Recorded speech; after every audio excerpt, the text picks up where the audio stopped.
Merci beaucoup, Madame Rouetch. Voilà beaucoup de pistes pour mettre le justiciable et les citoyens comme acteurs de leur parcours judiciaire. Monsieur Danet, je me tourne vers vous. Votre atelier s'appelait « Nouveaux modes d'exercice, comment les reconnaître ?» Alors, avez-vous pu répondre à cette question? Oui. Comment reconnaître au triple sens de légitimer, comprendre, faire vivre les nouveaux modes d'exercice de la justice? C'était le thème de l'atelier 4. Le ton des 3 sessions a été donné par 2 notions développées par plusieurs intervenants. Au civil comme au pénal, dans ces nouveaux modes d'exercice, le juge doit prendre en considération les capacités relationnelles du justiciable. Son intervention peut devoir remplir tout à la fois une fonction symbolique, évaluatrice et d'accompagnement. Sur l'exemple des tutelles, le droit cherche alors à préserver les capacités. Au pénal, cette approche évite à la fois de stigmatiser sans résultat le coupable, comme de postuler une prétendue rationalité du sujet libéral qui devrait, sans accompagnement, savoir gouverner sa conduite. C'est donc sur la notion de capacité que le juge travaille dans ces nouvelles formes de justice. Seconde notion, l'office du juge pris en sa dimension prudentielle. Rien à voir avec la prudence au sens commun du terme. Il s'agit de savoir en quoi la fonction de juger relève d'une profession prudentielle. Comme d'autres professions, médicales notamment, le juge doit trancher, en situation irréductible d'incertitude, des cas parfois complexes, singuliers. Il risque de passer à côté de la complexité des dossiers aux dimensions multiples, juridiques, économiques, sociales, psychiques. Il risque, s'il se replie sur la seule application du droit, de ne considérer qu'un cas désincarné. Il doit donner la réponse la plus équilibrée entre des exigences contradictoires, l'intérêt de l'enfant à court ou à long terme, le risque d'un échec de l'accompagnement de fin de peine ou celui d'une récidive après une sortie sèche, etc. Réduire la fonction de juger à l'application de la loi sous la seule logique de l'évitement à tout prix d'un seul risque qu'on aurait privilégié, ce serait ignorer cette dimension prudentielle. C'est donc autour de ces 2 analyses que, de manière très prospective, se sont, à mon sens, enroulés nos débats. Ils ont permis de ne plus tout penser en rapport à l'audience classique, la vraie, comme diraient certains. Et il me semble qu'ils ont permis d'explorer de façon audacieuse les questions posées. La nécessaire prise en compte des capacités du justiciable amène à envisager les nouvelles procédures pour se demander si elles peuvent permettre de faire mieux. La reconnaissance par la profession de sa dimension prudentielle et des conséquences qu'elle peut et doit en tirer conduisent à revendiquer la noblesse de cet office et à penser autrement que comme des formes dégradées les nouvelles procédures. Par-delà un constat partagé sur la situation difficile de la justice, c'est alors un objectif qui se dessine, un projet pour les nouvelles formes de justice, et les réformes ne sont plus alors des propositions où l'on craint de découvrir trop tard un piège, une diabolique invention managériale ou hiérarchique, mais le chemin d'un plein exercice retrouvé, le temps retrouvé du juge, c'est-à-dire savoir écouter, savoir douter, savoir décider. Dès lors, nos 3 sessions ont exploré la place et la relation des acteurs dans ces nouvelles formes de justice.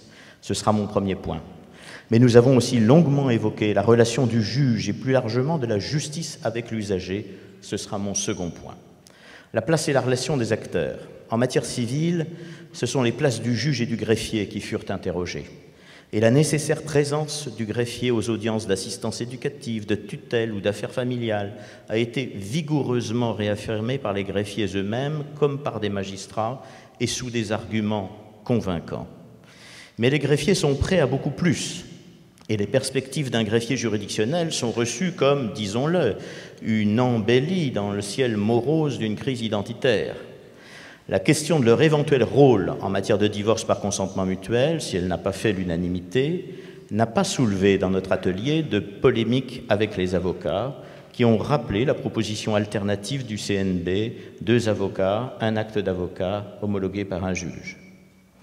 Plus généralement, l'idée que la notion de profession prudentielle amène à devoir redéfinir les tâches, à penser des délégations du juge vers le greffier et à inventer des ponts permettant, lorsqu'une situation plus lourde l'exige, de revenir vers le juge, semblait être reçu comme un moyen de faire mieux.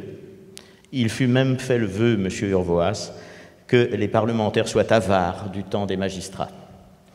Au civil comme au pénal, la nécessité pour le magistrat de travailler en équipe a fait consensus, comme celle de pouvoir nouer et faire vivre les partenariats nécessaires à l'ouverture vers la complexité des dossiers. Au pénal, le parquet revendique, sous peine de faire perdre sens aux alternatives les plus simples, et notamment le rappel à la loi, de retrouver le pouvoir de décider les poursuites en opportunité. Mais, lorsqu'il met en œuvre ces alternatives, le parquet se pense alors comme agissant sous l'ombre portée du juge. Le parquet se voit comme une tour de contrôle, contrôle au pluriel, contrôle de la police, garant des libertés publiques, contrôle de la gestion des flux. Les parquetiers se défient de la logique purement gestionnaire et rappellent qu'ils doivent arbitrer entre l'intérêt de la loi, la prise en compte de la victime, la recherche du sens à la réponse pénale et la capacité des juridictions, des intérêts parfois contradictoires là aussi. Enfin, la nécessaire définition d'une ligne de cohérence les amène à reconnaître la nécessité des schémas d'orientation définissant les usages qu'ils feront en principe des diverses procédures, schémas qu'ils doivent partager au sein de la juridiction et qui peut d'ailleurs donner consistance au projet de juridiction. Mais ce schéma, il faudra aussi mieux le faire passer, disent-ils, auprès de la police, souvent critique des nouvelles procédures. Globalement, a-t-il été dit et repris, il ne suffit pas pour que les magistrats tirent tout le parti possible de ces nouvelles formes de justice, qu'ils soient indépendants, or encore faut-il que leur soient donnés les outils de leur autonomie. La relation de la justice à l'usager est celle de l'usager au droit.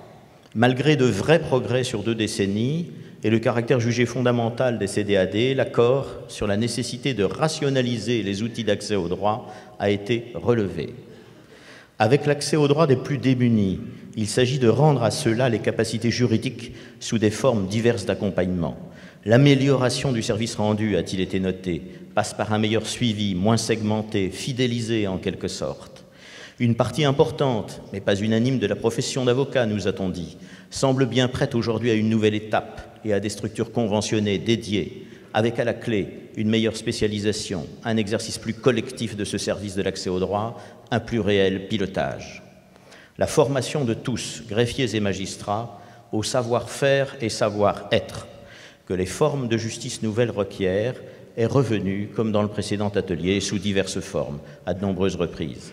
Au-delà de la formation, ni le débriefing, ni les groupes de parole, ni l'intervision ne semblent rebuter, et des témoignages divers et positifs sont venus dire l'intérêt de ces dispositifs, ne serait-ce que parce que son office compris dans sa plénitude amène le juge à porter attention à la singularité des cas, et aussi parce qu'il manie l'humain en un face-à-face, une proximité qui peut être difficile à vivre.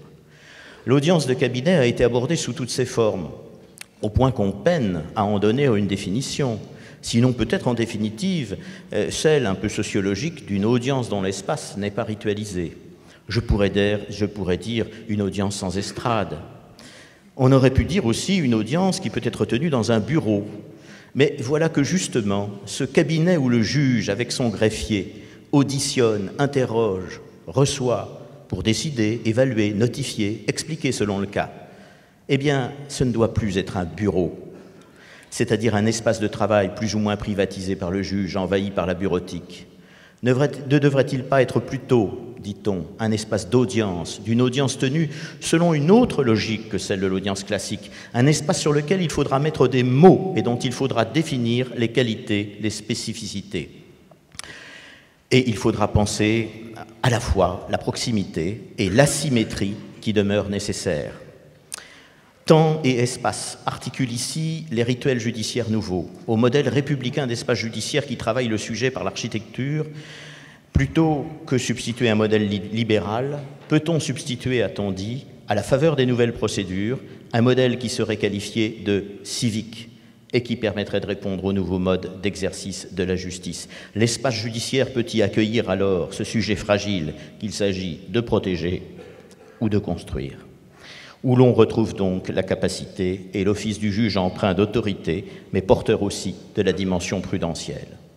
Accord en tout cas sur les vertus de l'audience de cabinet, qui n'est pas une sous-audience d'une justice dégradée. Bien d'autres interrogations et propositions ont émergé.